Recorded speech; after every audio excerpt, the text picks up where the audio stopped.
ओम श्री गुरुदेव दत्त. श्री स्वामी समर्थ. नमस्कार मित्रांनो.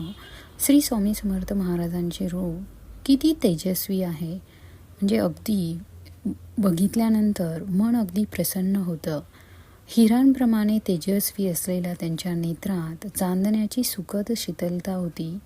त्यांनी प्रसन्न मुद्रेने बुवांकडे पाहिले. त्या अमृत दृष्टीने बुवांना न्हावून टाकले. श्रींच्या प्रसन्न दर्शनाने बुवांच्या निस्तेज शरीरात एकाकी चैतन्य असे संचारले.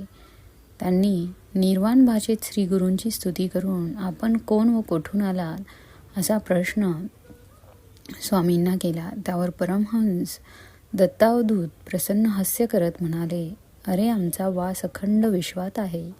तथापि सह्याद्री, गिरनार, काशी, मातापूर, करवीर, पांचाळेश्वर, औदुंबर, कारंजा, नृसिंहवाडी, गाणगापूर ही आमची विशेष प्रीतीचे स्थाने आहेत. त्याचवेळी आणखी एक चमत्कार घडला.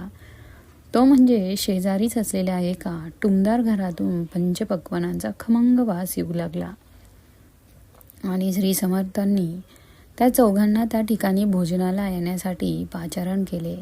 तेथील राजेशाही ताट पाहून त्या चौघांनाही यतिराजांच्या विलक्षण लीलांचे अपार कौतुक वाटले आणि त्यांनी अखंड भोजन करून तृप्तीची ढेकर दिली. अल्वनीबुवानंतर बडोदास गेले. तेथे ते बलवंत पिशाच वृत्तीने राहत. त्यांनी बडोदास अनेक लोककल्याणाची कामे देखील केली. अशा प्रकारे कळदणीवण ते अक्कलकोट या भ्रमंती श्री स्वामी समर्थांचा वास अनेक तीर्थक्षेत्री झाला. परंतु प्रत्येक ठिकाणी ते वेगवेगळ्या नावांनी ओळखले जात होते. कुठे चंचल भारती म्हणून प्रसिद्ध होते, तर कुठे चैतन्य नृसिंह सरस्वती या नावाने लोक त्यांना ओळखत होते. मंगळवेढ्यास ते दिगंबर बुवा म्हणून ओळखले जात.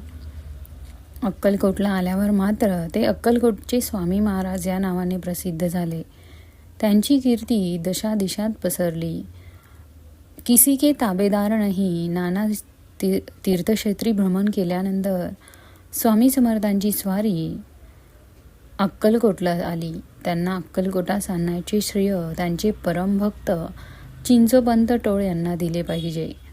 श्री स्वामी समर्थांना घोड्यावर बसून चिंचोपंत टोळ अक्कलकोटकडे निघाले.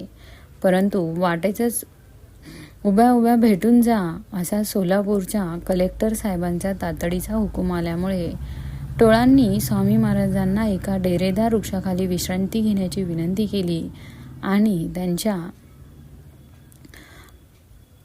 दिमतीला एक नोकर देऊन ते तातडीने सोलापुरास निघाले. काम आटपून त्यांनी पुन्हा घोड्यावर टांग मारली आणि घोडा त्या घनदाट वृक्षाच्या दिशेने भरधाव सोडला.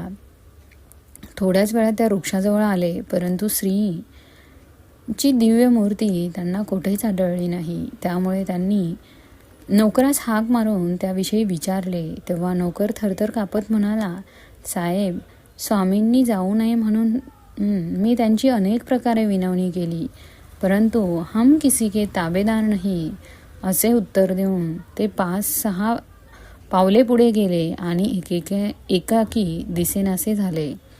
मित्रांनो, पुढील व्हिडिओ बघण्यासाठी चॅनलला सबस्क्राईब करा. धन्यवाद.